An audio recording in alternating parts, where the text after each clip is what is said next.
Hey there, it's Jane from the Wicked Witch Bakehouse and Bistro in Rice Lake, Wisconsin again. And we've been talking about sourdough, and we are to the stage where we're going to actually start to make bread.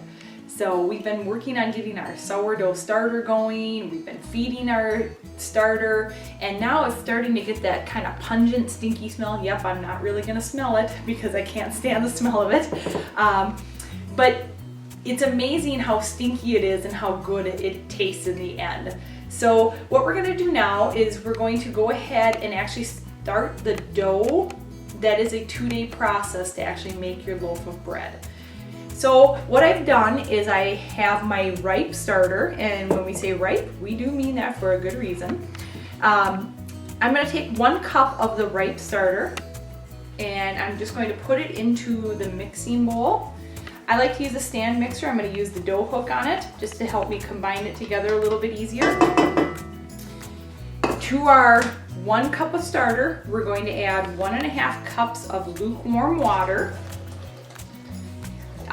It doesn't have to be measured to a certain degree at this stage by any means. Lukewarm, I always like to tell people it's kind of like if you've ever had a baby and had to test the temperature of a baby bottle, kind of what you would feed a baby. That's the temperature that I like to use for that water. Okay, then we are going to add 3 cups of all-purpose flour.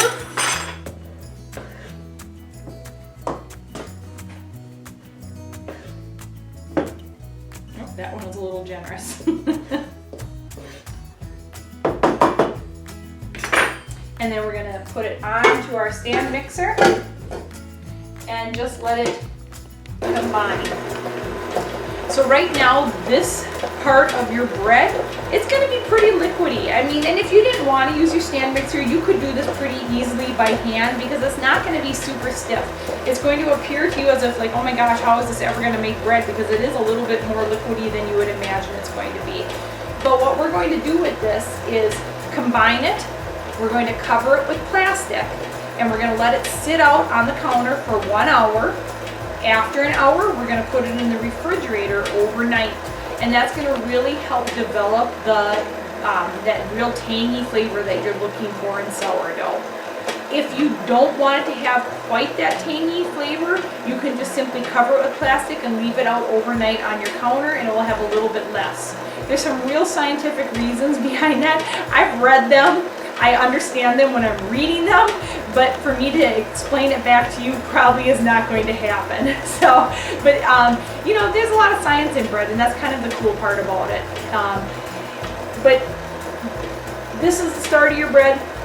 It does have to sit overnight, and that's just sort of the love behind a loaf of good sourdough, is it's going to take time. Okay, so our dough is combined. I'm just going to take the hook off.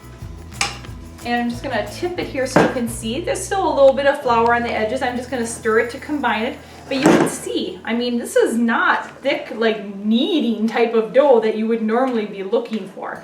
So it's real sticky, it's real messy looking, and that's how it's going to be for a while. So like I said, I'm just going to simply cover this with plastic, let it sit on the counter for 1 hour, and then I'm going to put it in the refrigerator overnight, and then we'll start to make the next step of the bread tomorrow.